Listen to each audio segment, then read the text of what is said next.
देखिए, ये क्वेश्चन जो है हमारा कई एग्ज़ाम में पूछा गया है। जैसे 2024 में सीबीएसई बोर्ड के एग्ज़ाम में पूछा गया था, क्लास 12 के लिए है, ठीक है। फिर 2023 में इससे पहले पूछा गया था यूपी बोर्ड में, 2022 में फिर पूछा गया था यूपी बोर्ड में, और 2021 में आईसीएसई बोर्ड में पूछा गया। 2012 में सीबीएसई बोर्ड में पूछा जा चुका था, 2011 में यूपी बोर्ड में पूछा जा चुका था, और 2008 में मेरा क्या था, यूपी बोर्ड में था। यानी ये क्वेश्चन इतना इम्पोर्टेंट है, एक किसी ना किसी सेट पे हर बार ये क्वेश्चन रहता ही है। अब ये लगने के ऊपर है कौन सा सेट मिल जाता है बच्चे को, ठीक है। तो ये क्वेश्चन 5 नंबर का सीबीएसई बोर्ड के लिए है और 7 नंबर का यूपी बोर्ड के लिए है। तो ये हमको देखना है, इसको सॉल्व करना है। ये हमारा डेफिनिट इंटीग्रल है, ठीक है। डेफिनिट क्यों है? अगर हमारे पास लिमिट दी होती है तो ये डेफिनिट हो जाता है। अगर लिमिट नहीं दी होती, यहाँ पर लिमिट 0 से π/4 है तो ये डेफिनिट हो गया। अगर लिमिट नहीं होती, उसका इंटीग्रेशन करना होता, तो हमारे पास जो इंटीग्रेशन के बाद आता है सोल्यूशन, उसमें c जोड़ दिया जाता है। c हमारा कांस्टेंट टर्म होता है, ठीक है। तो इसलिए हमें याद होना चाहिए। ये हमारा लिखा भी है कैसा, डेफिनिट इंटीग्रल। इसको सॉल्व करना है। चलो पहले इसको सॉल्व करते हैं। सबसे पहले इम्पोर्टेंट ये है कि इसमें मानना क्या है। ये मानने पे ही डिपेंड है। अगर हम इसको मान लेते हैं सही तो हमारा सॉल्व हो जाता है, नहीं मान पाएंगे तो फिर गलत हो जाएगा। जैसे लेट हमारे पास मानना होगा sin x minus cos x, इसकी वैल्यू हमको t माननी होगी। क्या करना होगा, लेट कर लिया हमने sin x minus cos x is equal to t. अब इसके बाद इसको t के रिस्पेक्ट में डिफ्रेंशिएट कर दो। तो t के रिस्पेक्ट में डिफ्रेंशिएट करेंगे तो sin x का डिफ्रेंशिएशन क्या होता है, साइड पे लिखते जाते हैं फार्मूले जो आपको याद होने चाहिए। dy/dx अगर हमारे पास दिया जा रहा है और sin x है तो इसका डिफ्रेंशिएशन होता है cos x, ठीक है। अगर dy/dx cos x दिया जा रहा है, इसका डिफ्रेंशिएशन होता है माइनस sin x। ये दोनों फार्मूले हमें याद होना चाहिए। तो अब इसको हम डिफ्रेंशिएट करेंगे x के रिस्पेक्ट में। क्या करेंगे, differentiating with respect to x।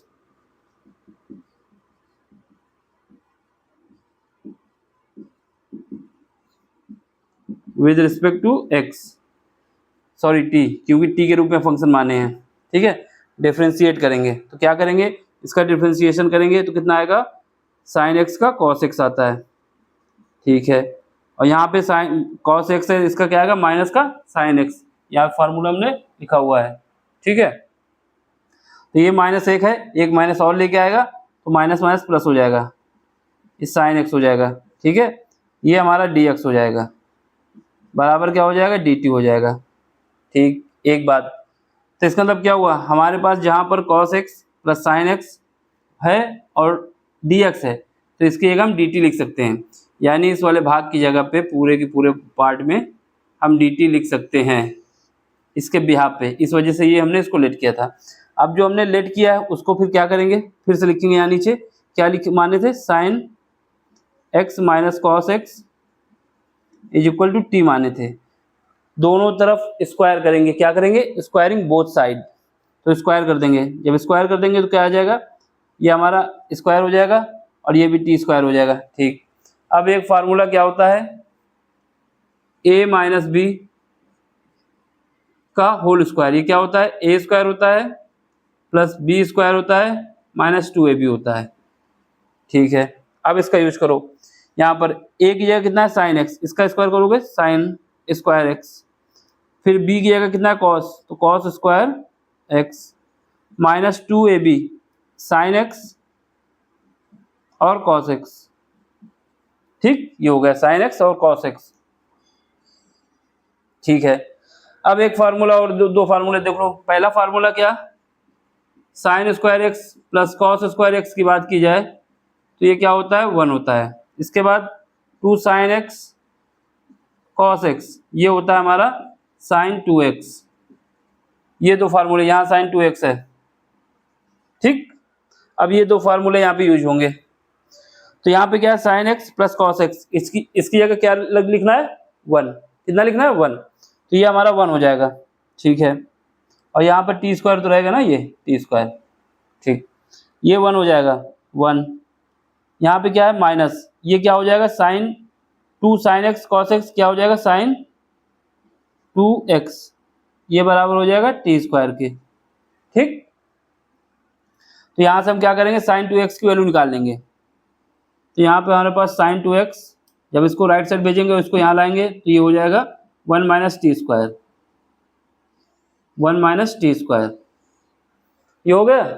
अब देखो ये हमने क्यों निकाला है, क्योंकि हमारे पास यहाँ पे लिखा हुआ है साइन 2x, यानी साइन 2x की जगह 1 माइनस टी स्क्वायर लिख सकते हैं, sine x plus cos x dx की जगह dt लिख सकते हैं। इतना काम हो गया।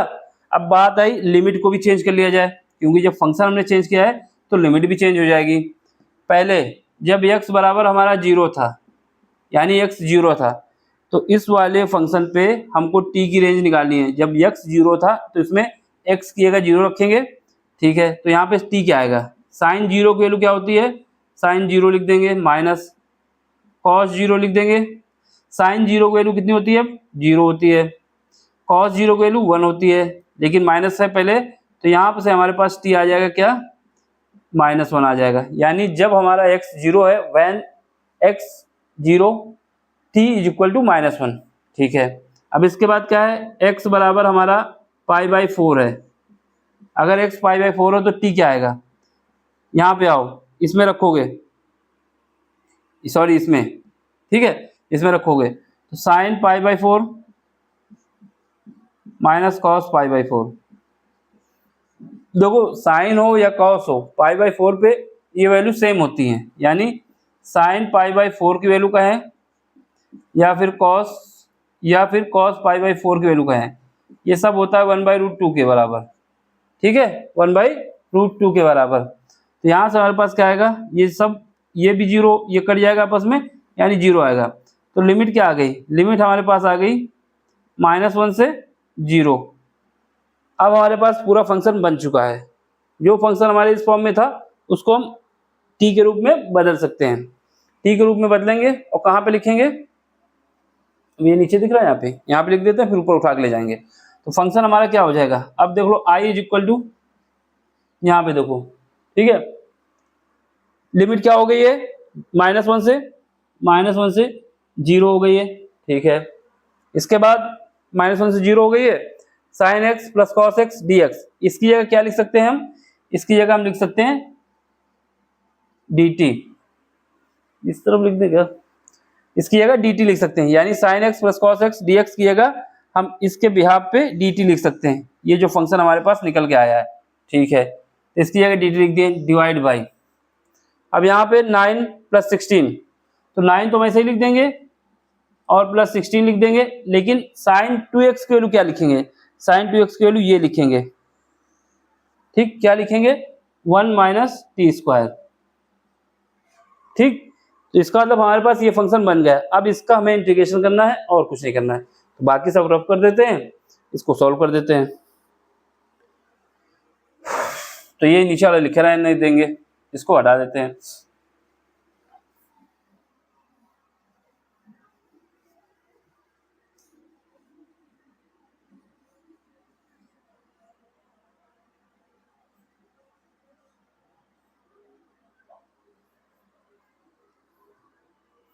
ठीक है, तो हमारे पास क्या आ जाएगा, i इज इक्वल टू, यहाँ पे -1 हो जाएगा, ये वाला फंक्शन हम लिख रहे हैं यहाँ पे ऊपर, ये 0 हो जाएगा और dt हो जाएगा। डिवाइड किससे कर देंगे, देखो 9 है मेरा, 9 को ऐसे ही लिख दो, प्लस 16 को अंदर मल्टीप्लाई कर दो, या फिर अभी एक बार ऐसे ही लिख देते हैं, यहाँ पर 16, यहाँ पे क्या है 1 माइनस टी स्क्वायर, जो वैल्यू थी हमने सारी वैल्यू पुट करके यहाँ पे लिख दी है, ठीक है। अब इसको आगे बढ़ा दो, -1 से 0, ठीक है, यहाँ पे dt आ जाएगा। अब देखो ये 9 है, ये 16 अंदर मल्टीप्लाई होगा +1 से, तो 16 रहेगा, और 9 और 16 अगर ऐड कर दिए जाए तो 25 हो जाएगा, ठीक है। अब ये 16 इसके साथ चला जाएगा, माइनस का 16 टी स्क्वायर, ठीक है, ये इतना काम हो गया।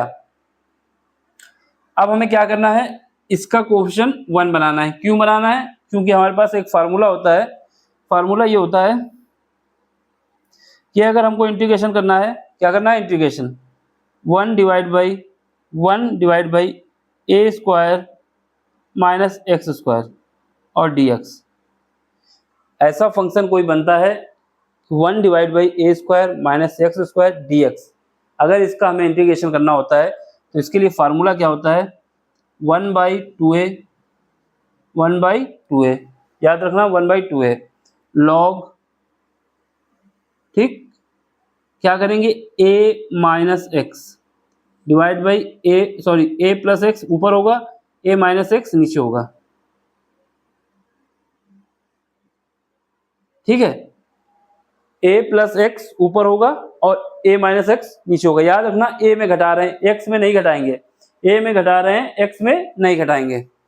तो a प्लस एक्स ऊपर होगा, a माइनस एक्स नीचे होगा। ये इंपॉर्टेंट है, अगर इसको तुमने क्रम चेंज कर दिया कि x में माइनस कर दिया तो दिक्कत में आ जाओगे। इस वजह से याद रखना कि a प्लस एक्स ऊपर, a में ही x घटेगा, a में x घटेगा। तो ये हमारा फार्मूला होता है, इसी को हमको यूज करना है। तो हमें यहाँ से देखने में ये लगा जो x होता है उसका कोफिशिएंट कितना होना चाहिए, 1 होना चाहिए, उसी को यहाँ पे यूज करना है, ठीक है। तो इसको हमें क्या करना है, 16 बाहर ले लेना है, 16 कॉमन लेना है, यानी ये -1 से 0 हो जाएगा, ये dt हो जाएगा, और ये डिवाइड कर देंगे। यहाँ से हमारे पास क्या है 25 आया, क्या कॉमन ले रहे हैं हम, 16 कॉमन ले रहे हैं, पहले 16 कॉमन ही ले लो, तो 16 कॉमन ले रहे हैं, ठीक है। यहाँ कितना बचा 25, यहाँ कितना बचा 16 बचा, माइनस t² बचा, क्योंकि यहाँ से 16 हमने हटा दिया और ये इसके डिवाइड में आएगा, जब इसको मल्टीप्लाई करोगे 16 हट जाएगा और 16 यहाँ चला जाएगा, ठीक है। इतना काम हमारा हो गया। इसको आगे फर्दर लिखो तो 1/16 तो हमारा कांस्टेंट हो जाएगा, कोई मतलब नहीं रहेगा, इसको अलग कर लेते हैं। लिमिट क्या आ गई, -1 से 0, ठीक है, और ये dt डिवाइड बाई, यहाँ पे लिख सकते हो 25 को लिख सकते हो 5 + 4, यानी इसका स्क्वायर लिख सकते हो, ये ब्रैकेट लगा दो यहाँ पे, और यहाँ पे क्या है माइनस का t² है, इसको ये लिख सकते हो, ठीक है। 1/16 -1 0 dt डिवाइड बाई 5/4 का whole square minus dt minus t², ये बन गया कौन से फॉर्म में, 1 divide by a² minus x² dx।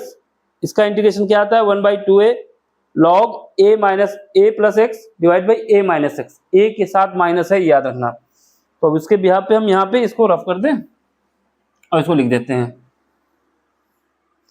तो ये क्या हो जाएगा मेरा, ये हो जाएगा 1/16 से कोई मतलब नहीं है, उसको बाहर ही रखो, 1/16 से कोई मतलब नहीं है, उसको बाहर ही रखो, ठीक है।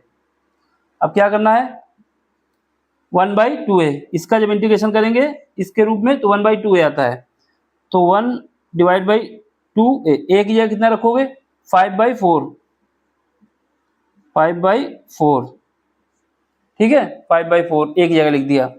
अंदर आ जाओ log, ठीक है, log में क्या आएगा, log में आएगा a, सेमी ब्रैकेट लगा देते पहले, a प्लस क्या करोगे x को, x ये कितना है t है, तो ये t लिख दोगे, और a की जगह मेरा कितना है 5/4 है, तो ये 5/4 प्लस क्या आएगा t आएगा, ठीक है, डिवाइड बाई, यहाँ पे क्या आएगा 5/4 और माइनस क्या हो रहा है, a में माइनस हो रहा है x, यानी t माइनस का t आ रहा। तो अब हमारे पास यही फंक्शन है यहाँ पे, तो लिमिट हम इतने ही पार्ट में लगा देते हैं, -1 से 0, -1 से 0 लिमिट लगा देते हैं, ठीक है। अब देखो यहाँ पे ये 2 से काटेंगे, ये 2 बचेगा, ये 2 ऊपर जाएगा, फिर इसके साथ आ जाएगा तो यहाँ पर 8 बचेगा, यानी यहाँ से काटा तो ये 2 ऊपर जाएगा, ऊपर से इसको काट देगा तो 8 बचेगा। अब 8 को 5 से मल्टीप्लाई कर दोगे कितना आ जाएगा 1/40 आ जाएगा। यहाँ पे तो काम हो गया हमारा पूरा जो होना था। अब लिमिट रखो, पहले अपर लिमिट रखोगे, ठीक है, जब अपर लिमिट रखोगे तो log t की जगह 0 रख दो, कितना बचा 5/4, क्योंकि 0 की जगह t की जगह 0 हो गया, खत्म हो गया ये। यहाँ पर भी t की जगह 0 रख दो, कितना बचेगा 5/4। ये पार्ट हो गया जब हमने अपर लिमिट रख दी, ठीक है। अब माइनस लगा दो, log लोअर लिमिट रखनी है, लोअर लिमिट कितनी है -1 है, यानी 5/4 t की जगह -1 डिवाइड बाई t की जगह -1, ठीक है, ये -1 है। यहाँ पे आएगा 5/4, t की जगह कितना है -1, लेकिन माइनस यहाँ पर भी है तो ये +1 हो जाएगा, इतना आ गया। इसको हमें सॉल्व करना है, ठीक है, तो ये हमारा बंद हो जाएगा अब। तो आगे करें इसमें, ठीक है इसमें हो जाएगा आगे। तो ये कितना बचा 1/40, ये 40 रहेगा ना, ठीक है। देखो 5/4 5/4 ये सब बराबर हैं, यानी ये कट जाएंगे आपस में, तो यहाँ 1 बचेगा। तो अंदर आ जाओ, log 1 बचा, एक बात log 1 है ये, ठीक। माइनस यहाँ पे आओ, ये माइनस है, ये माइनस में रहेगा log। अब जो है इसको देखो 5 और ये 4 का एलसीएम ले लो, कितना बचेगा 5 - 4 डिवाइड किससे होगा 4 से होगा, ठीक है वहां पे दिख रहा है। तो ये 4 से होगा। फिर डिवाइड में आ जाओ, यहाँ पे नीचे एलसीएम ले लो, 5 + 4, यहाँ 5 + 4 हो जाएगा और डिवाइड किससे होगा 4 से होगा। ये 4 से ये 4 कट जाएगा, ठीक है। तो अब इसके आगे यहाँ तो दिखेगा नहीं, और झुका दें कैमरा ही, ठीक है। अब यहाँ पे देखो 1/40 ये तो अपनी जगह पे कायम रहेगा। अब देखो log 1 जो होता है हमारे पास, ये फार्मूला होता है, log 1 की वैल्यू जो होती है ये 0 होती है। क्या होती है 0, तो log 1 0 होता है। ये तो काम हो गया 0 इसका, तो यहाँ पे आ जाओ, ये क्या हो जाएगा 0 हो जाएगा। अब यहाँ से 4 कट चुका है, यहाँ पे कितना बचा माइनस log 1 डिवाइड बाई, देखो 5 - 4 1 बचा, 5 + 4 9 हो जाएगा, ये 9 हो जाएगा, ठीक। अब इसको आगे ऊपर लिख दें, ये भी नीचे चलेगा काम, और झुका देते हैं कैमरा को, इसी में निपटा देना यहाँ पे। तो देखो यहाँ पे 1/40 अपनी जगह पे बना रहेगा, ठीक है। नहीं दिख रहा ऊपर, इसको थोड़ा ऊपर ही लिख देते हैं ना, क्या मतलब है कि लिख भी जाए दिखे बिना। तो कहाँ पे रब कर दें, यहाँ पे कर देते हैं, ऊपर वाला तो काम हो चुका जो होना था। ये वाला पार्ट हमारा उठा के ले जाए नीचे से, ये आई इक्वल टू चलेगा मेरा 1/40, ठीक है। क्या है 0 तो आ ही गया था, log माइनस का 1/9 जो बचा था वो लिख दिया हमने, इतना ही पार्ट बचा था, बाकी सब खत्म है। अब देखो यहाँ पे 1/40 अपनी जगह पे रहेगा, कोई मतलब नहीं इससे। यहाँ पे आओ, देखो ये -1 है अपनी जगह पे कायम है। अब हमारे पास एक प्रॉपर्टी log की और होती है, क्या होती है यहाँ पे लिख देते हैं, log की प्रॉपर्टी ये होती है log m/n, अगर है तो ये हो जाता है log m - log n। ये हमारे पास फार्मूला होता है log वाला, उसी का यूज करेंगे यहाँ पे। ये -1 है अपनी जगह पे रहेगा, इस माइनस से कोई मतलब नहीं, सेमी ब्रैकेट लगा देते हैं। यहाँ पे 1 को मान लेते हैं m और n को 9 को मान लेते हैं n, तो log 1 - log 9, यहाँ इसको फर्दर ले जाओगे, ठीक है। तो 1/40, अब फिर हमने बताया log 1 की वैल्यू 0 हो जाएगी, और ये 1 जाके इसको प्लस कर देगा, ये 0 हो जाएगा ना, log 0 की वैल्यू 0, ये माइनस प्लस हो जाएगा, तो ये 0 और ये प्लस हो जाएगा log 9 को क्या लिख सकते हैं 3 की पावर 2, ठीक। 3 की पावर 2 लिख सकते हैं, 9 को क्या लिख सकते हैं 3 की पावर 2 लिख सकते हैं। अब log की एक प्रॉपर्टी और होती है कि log की पावर कुछ भी हो वो आगे आ जाता है, यानी n log m आ जाता है। अब ये वाली प्रॉपर्टी यहाँ पे लगा देते हैं, तो 1/40 यहाँ पे 2 जो है वो आगे आ जाएगा और log 3 आ जाएगा, 2 से इसको काट दो, कितना आ जाएगा 1/20, और यहाँ पे आ जाएगा log 3। तो ये हमारा हो गया जो हमारा फाइनल आंसर है, ठीक। इसी का आंसर ये है। समझ में आया तो लाइक भी करना है, शेयर भी करना है और सब्सक्राइब भी करना है, ठीक है। Thank you for watching. और तो कुछ इसमें था नहीं ये, लेकिन क्वेश्चन इतना इंपॉर्टेंट है कि हर बार कहीं ना कहीं पूछा जाता है, तो इसका अगर आंसर याद रहता है तो और अच्छी बात है। अगर ऑब्जेक्टिव में कभी पूछ लेता है, क्योंकि एग्जामिनर कभी भी कहीं पर भी 1 नंबर या 2 नंबर में चूना लगा देता है, तो इसका फॉर्म भी याद रखना कि फाइनल रिजल्ट आता है 1/20 log 3। लेकिन ये डिजिट अगर याद है इसी डिजिट पे आएगा, अब इसकी डिजिट चेंज हो जाएगी तो फिर मामला कुछ और आ जाएगा, तो उसके हिसाब से देखना होगा, याद रखने की जरूरत नहीं है। लेकिन अगर ऑब्जेक्टिव वर्क पूछता है तो, लेकिन 9 और 16 होना चाहिए तब होगा, अगर कुछ और है तो फिर देखना होगा। समझ में आया है तो आपको क्या करना है, सब्सक्राइब भी करना है चैनल को, लाइक भी करना है और दोस्तों तक पहुंचाना भी है। Thank you for watching.